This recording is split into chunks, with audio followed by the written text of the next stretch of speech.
So feel good on this side. तो अच्छा, आप सबकी प्रोफाइल और ग्रेजुएशन तो सिर्फ कर रहे हैं सब? किसी की ग्रेजुएशन होगी है? आपकी होगी? आप तीन की होगी? आपकी सर? आपकी भी होगी? आपकी 12th कर रहे हैं? अच्छा, आई started in my second year itself. तो success was not very early. It has been 5 to 6 years into preparation. So अगर यूपीएससी की क्वांटिटेटिवली मैं बात करूँ तो 1-1.5 साल तो लग ही जाता है सिलेबस करने में. You must have realized. And after that, it's the quality that you put into the preparation that will decide कि कितने टाइम बाद आपका यूपीएससी क्लियर होगा. वो 1-1.5 साल जो फर्स्ट है वो बहुत क्रूशियल होता है UPSC. So I am thinking that this should be more of a Q&A session. मतलब मैं व्हाट डू यू वांट कि मैं अपनी स्ट्रैटेजी शेयर करूं, आपके डाउट्स क्लियर करूं, कुछ पर्टिकुलर सब्जेक्ट्स को रिलेटेड आपको डाउट्स हैं तो वो आप मुझसे पूछो, या फिर कोई मेंस के आंसर राइटिंग में किसी पर्टिकुलर सब्जेक्ट में कैसे वैल्यू ऐड करनी है, मेंस में नंबर कैसे लेने हैं. बेसिकली जैसे सर ने बोला मेरे 2 प्री नहीं हुए यूपीएससी के, so I faulted at prelims twice. तो that is something which I am not very strong at, to be very honest. But at mains I was always confident. Mains की तैयारी मेरी हमेशा होती थी क्योंकि वो जो सिलेबस की है वो दिल से किया था मैंने. तो I was never under confident in mains. कभी भी पीसीएस और इवन यूपीएससी में कोई डाउट नहीं आया कि मेंस रुकेगा मेरा. Rank you cannot predict rank कौन सा आएगा. So mains is something which is my forte. तो उसमें से आप डाउट पूछो मुझे. एंड 2-3 कोटेशंस हैं विच आई फॉलो. एक तो don't be serious, be sincere. ठीक है, आप हंसी मजाक से रहते हैं पूरा, बट जब काम करना तो सिंसेरिटी से करना, जब एफर्ट लगाना तो पूरी सिंसेरिटी से. क्योंकि ये this preparation is so consuming that some people they deviate from their path, they stop feeling the happiness which they could. तो be happy, but at the same time जब पढ़ने बैठना तब पूरी सिंसेरिटी से.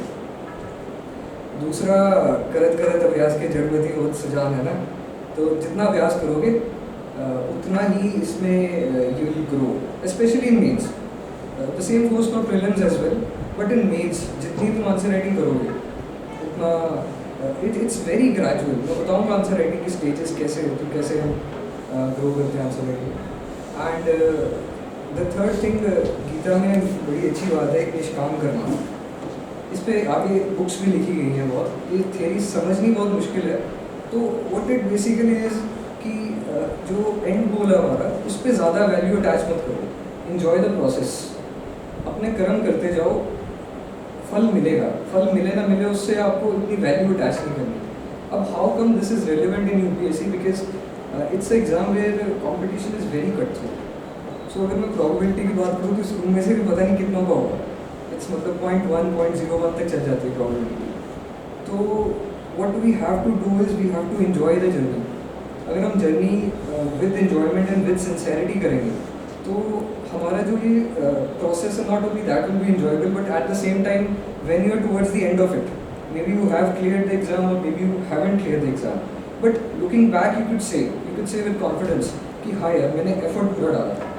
जब आप उस end point पे हो गए और if you look back and you have regrets कि यार थोड़ा ज़्यादा पढ़ लेता या टाइम वहाँ वेस्ट ना करता, या मैं I could have been a better manager of my time, तो फिर रिग्रेट्स कम है. अब मेरा अगर यूपीएससी ना भी होता तो I would have had no regrets because I had given my every bit of it into the preparation. So this is something you can always be confident about.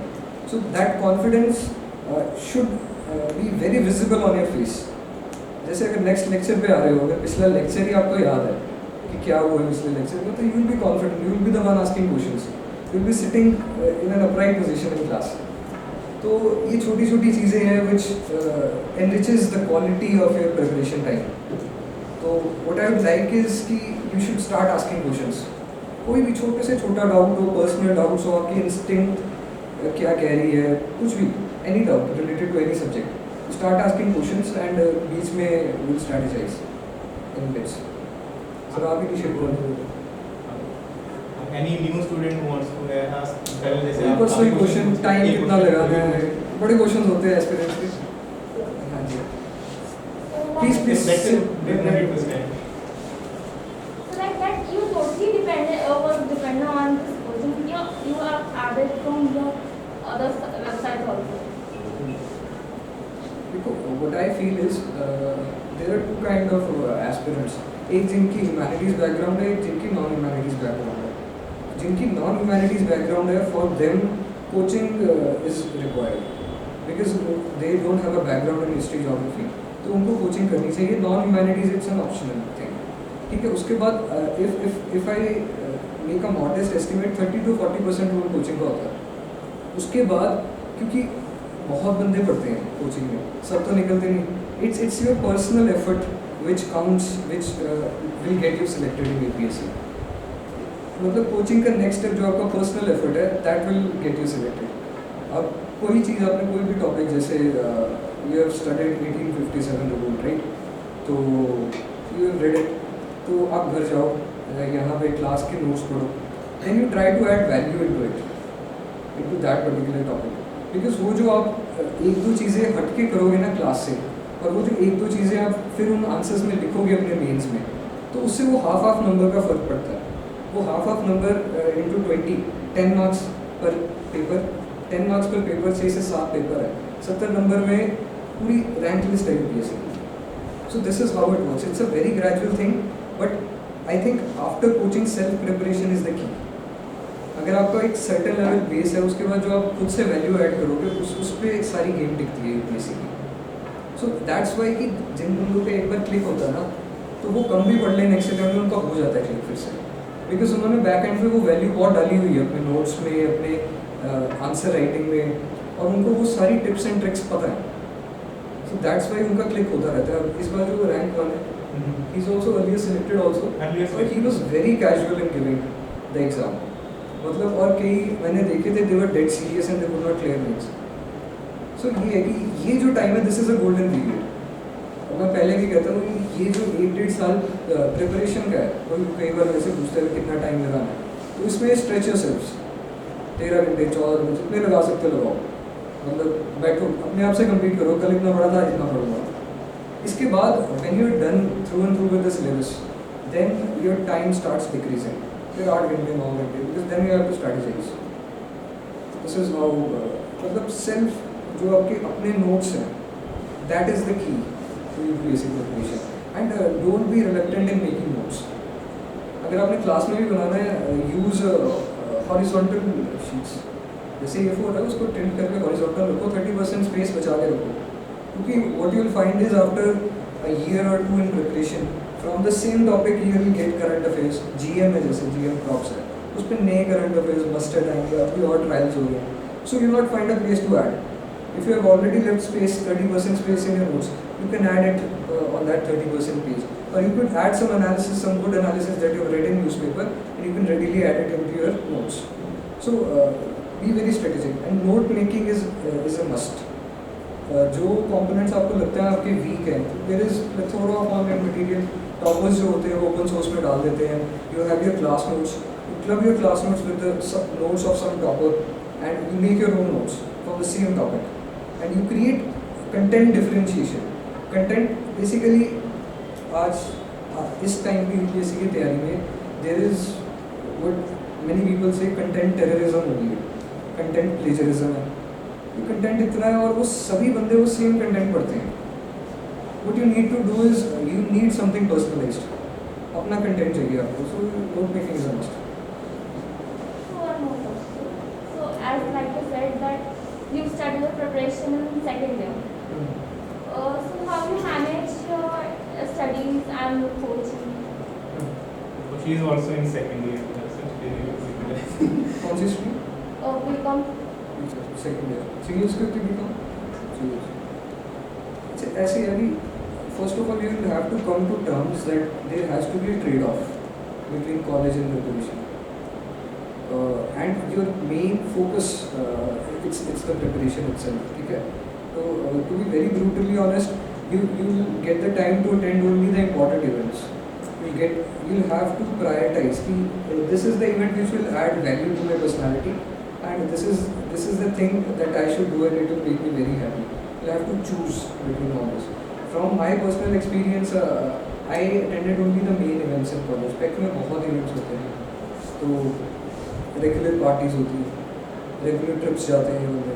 So I attended only the ones which I liked very much. So there has to be a trade-off between all these things. So अभी trade-off, because if you manage it wisely, so the same people who are saying that you might have missed on all these events or things in college, those same people, when you clear the exam, they'll say that that person, he managed the time very well. He attended the main events and he studied alongside it. So don't feel FOMO, होता है ना FOMO, fear of missing out. Don't have that. If you're missing out, then be very confident that I am creating value somewhere else. Attend important things and skip the others. And लड़कियों में को पहले भी बात की थी हमने, थोड़ी सिंसेरिटी बहुत होती है ना, जैसे क्लासेस लगानी है और अटेंडेंस पूरी होनी चाहिए, तो you could be a little relaxed in that particular thing. मेरा तो ये होता था कि मैं क्लास में बैठ के इंजीनियरिंग की क्लासेस में नीचे अपने नोट्स खोल के पढ़ता रहता था, रिवाइज करता रहता था. So I am not suggesting you should do this, but yes, at certain level you need at least 6 to 7 hours into preparation separate from the college. So that you'll have to manage. Stress नहीं लेना. Thank you so much.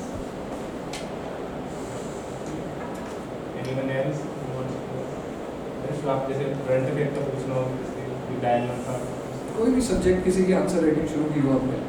Sir अभी तो मेरे को अभी 2 years है अभी मेरे अटेम्प्ट को, तो फिर करंट अफेयर्स के अभी अप्रोच है आपको? करंट अफेयर्स की अभी अप्रोच है कि you should read newspaper daily and broaden your horizon into civil services. ठीक है, तो don't start making notes.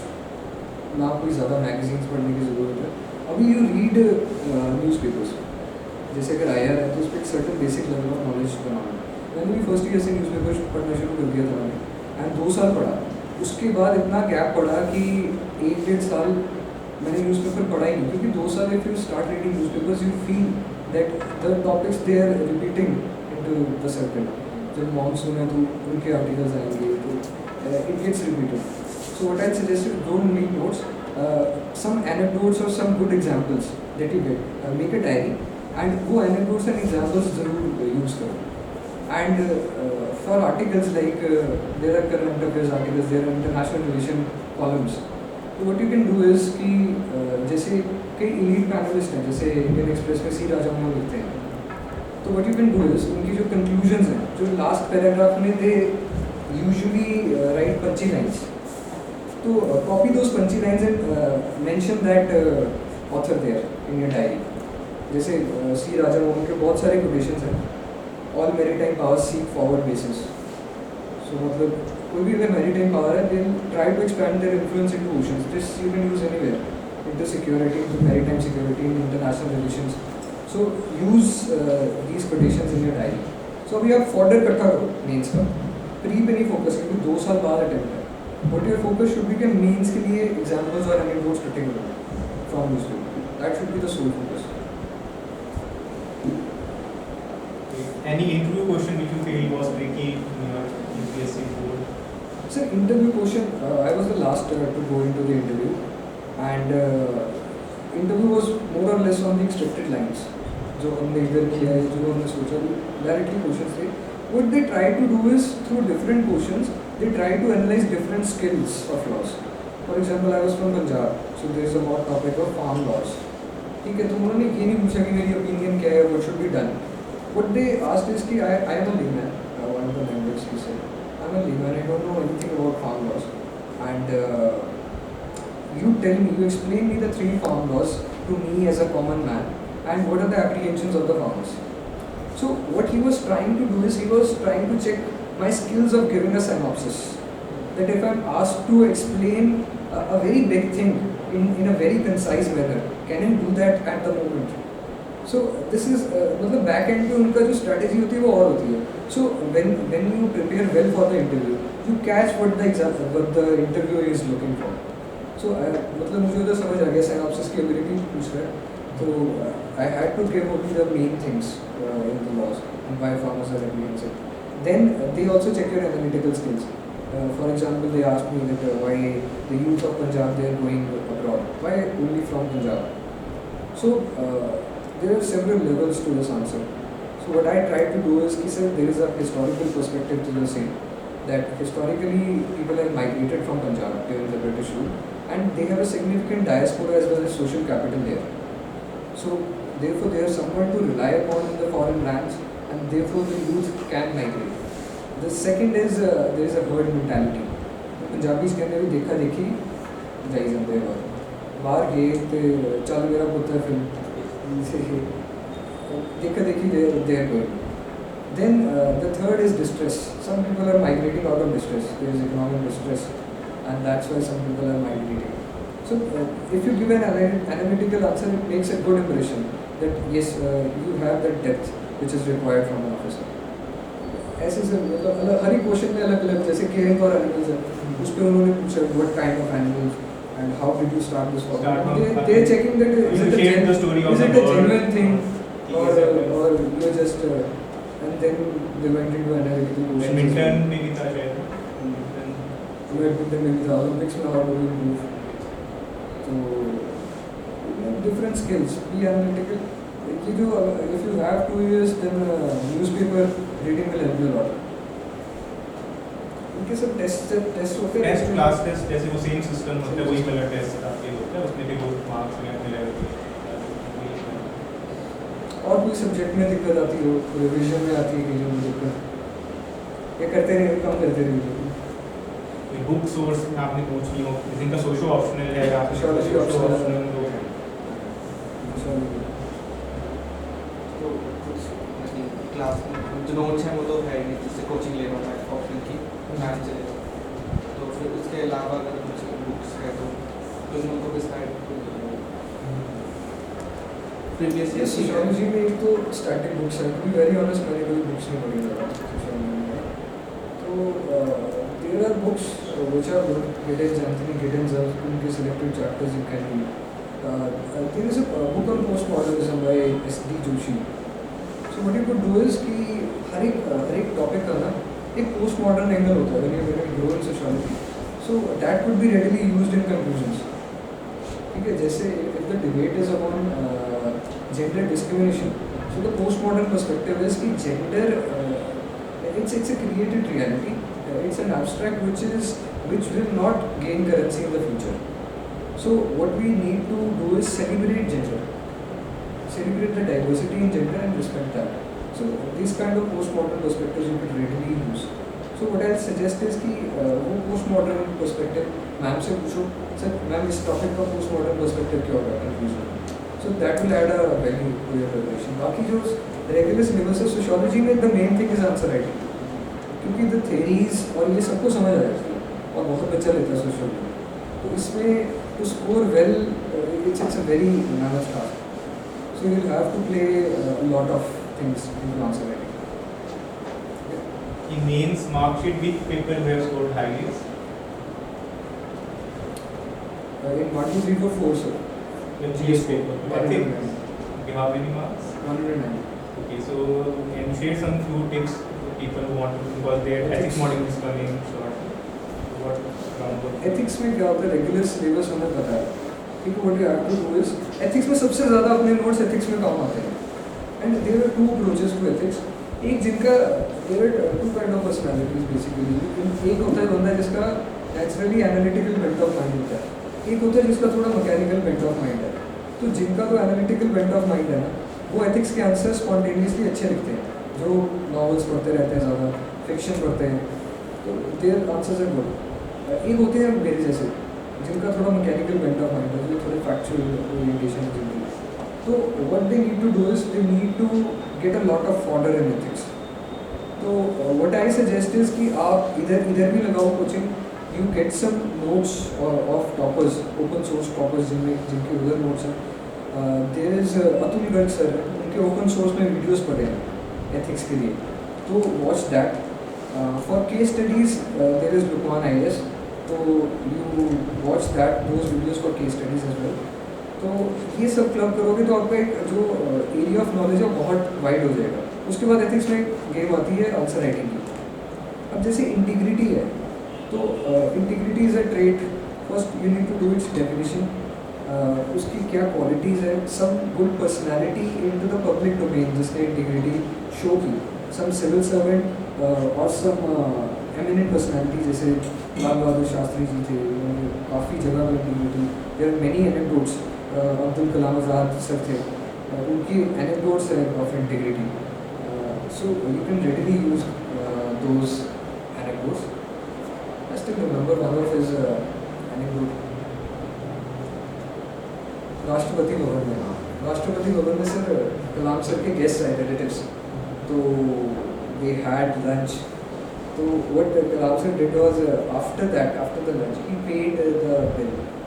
तो वो ले नहीं रहे थे तो we automatically deposited it into a contingency fund. कि I'll not मतलब इतनी लेवल ऑफ इंटीग्रिटी थी कई बंदों में इंडिया में. ऐसे बंदे भी थे. तो you when you quote such examples in your answers तो it will surely make at least a 1 mark difference. So अगर हमें सिलेबस करना तो इस लाइन में करना कि अगर कोई भी टॉपिक कर रहे हैं एक example from the public life and एक example from the your personal life. For example compassion is a trait which is required in civil services. ठीक है. एक you can always quote Mother Teresa Wangari Maathai into compassion. And from your personal life, for example, suppose anything, your compassion, जैसे I am compassionate about animals, I could use it as an anecdote in my answers. और for example, आप बस में जाते हैं. ठीक है. बस में होता क्या है कई बार the seats are booked and there is a very old person who might come to the bus. है ना. और उनको खड़ा रहना पड़ता है. Journey is long. You are relatively young and you can bear the weight of your body better than that old person. So what you could simply do is offer him a seat. Right? It looks very good on your part. It's very compassionate thing to do. तो ऐसी छोटी छोटी चीज़ें जब examiner पढ़ता है ना out of those hundreds of answer sheets, when he finds that little examples that makes a difference, तो वो नंबर देता है. तो this is how you create differentiation in your answer. Originality और इनोवेशन यही मैटर करेगी आपकी. क्योंकि आप सब रेपिटेटिव सेम ही थीम लिख रहे हो फिर मार्क्स देना डिफिकल्ट हो जाता है. इफ यू थिंकिंग कि आज मैं क्लास में जो कर रहा हूँ और वही पढ़ के अगर सबका क्लियर हो जाए तो वैसा नहीं होगा. क्लास के पढ़ने के बाद जो आप गेम खेलोगे घर पे जाके उससे क्लियर होता है. और every stage is equally important. ये this preparation is very gradual. Answer writing में विल ग्रो वेरी ग्रेजुअली.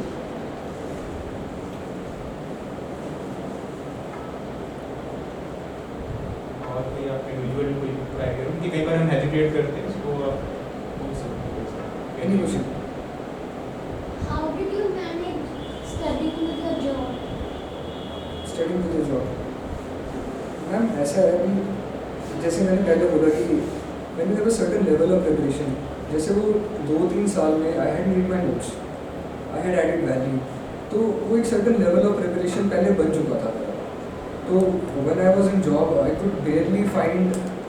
मैंने पीसीएस का सेकंड प्रीलिम्स 2 दिन पढ़ाई करके दिया and luckily it clicked. And उसके बाद जो मेंस था, मेंस में they only give 18 days to every aspirant. जहाँ पे 3-4 महीने मिलते थे वहाँ पे 18 days मिले. तो फिर हुआ कि सभी गधे घोड़े एक बराबर हो गए. तो वो 18 दिन फिर मैंने I took holidays and then I started in those 18 days. But when the notes are your own and they are concise, they are brief, I was able to revise my entire syllabus in those 18 days. This was the level of preparation I had. मतलब I was very confident कि 18 दिन में मैं कर दूँगा. मतलब पूरा GS I can revise. इतना था. और and I can retain as well. Because जब आप घर जाके अपने नोट्स बनाते हैं ना from clubbing various sources, and it's a very inertia breaking task. बहुत inertia होता है घर जाके कि वही किताब फिर से पढ़ो. पहले तो लेक्चर ही नहीं रिवाइज करता हूँ फर्स्ट स्टेप पे कि अगली क्लास में आने से पहले लेक्चर रिवाइज करने. दूसरा स्टेप वो लेक्चर भी पढ़ो और उसमें जाके अच्छी चीज़ें और ऐड करो वेबसाइट से देख के. तो ये बड़ा इनर्शिया है. The one who breaks this inertia will clear the exam. उतना ही टाइम आपका कम होता जाता है एग्ज़ाम क्लियर करने के लिए. This is a trade off. So now you did not study every day with your job. This is what I am asking. You You can say that. I did not study every day. For PCS, I studied only during the 18 days in mains. And when it was UPSC mains, then I dedicated 3 to 4 months because I was under training. I didn't had a proper seat, so I could get time out of it. Plus, it was Corona time then. The only duties we had to do were Corona duties. Areas cordon off करना या duty magistrate लगाते थे या area seal करके आना, तो ऐसी duties होती थी, दे वर मोमेंटरी, 1-2 घंटे में ख़त्म हो जाती थी. तो I had time for myself. That's how I could manage. तो मैनेजमेंट इज़ अ स्किल. जैसे आपको कॉलेज मैनेज करना था तो it's a skill. When you start learning how to manage college with your UPSC preparation, what you find is कि eventually when you are into job, तो you find it very easy to deal with multiple things. क्योंकि ये seats ऐसी हैं civil services में कि दिन में आपको कम से कम 500-600 बंदा मिलता है. Everyone is having his own grievance and there are n number of calls that you'll get, n number of pressures that you'll get. So when you're a good manager, basically civil services, they are managers, good managers. Who's a good manager will emerge as a better civil servant than the others. And who gets bogged down by all these works, he'll eventually he'll get down on the pressure. Be a good manager. और answer writing में sir, answer writing का बाकी मैं इसको of कर देता हूँ ताकि यहाँ पे कोई इनफॉर्मल क्वेश्चन भी हो तो आप कॉन्शियस. हाँ, किसी को कोई भी ऐसा अपने इंडिविजुअल प्रिपरेशन रिलेटेड ना, क्योंकि फिर बार बार तो इंडिविजुअल डाउट्स आपके फिर हम नहीं प्रॉपर फिर एड्रेस कर पाते. कितना टाइम हो गया प्रिपरेशन? नहीं, इधर कोचिंग करते हैं. ये भी सबके फ्रेश ही हैं, जैसे कहीं तो इसमें से अभी 2-3 मंथ्स वाले हैं, कहीं जैसे एक कहीं 1 ईयर वाले हैं जो IAS के फाउंडेशन जैसे आपका बैच है ना सेम. वो भी प्रिपरेशन है.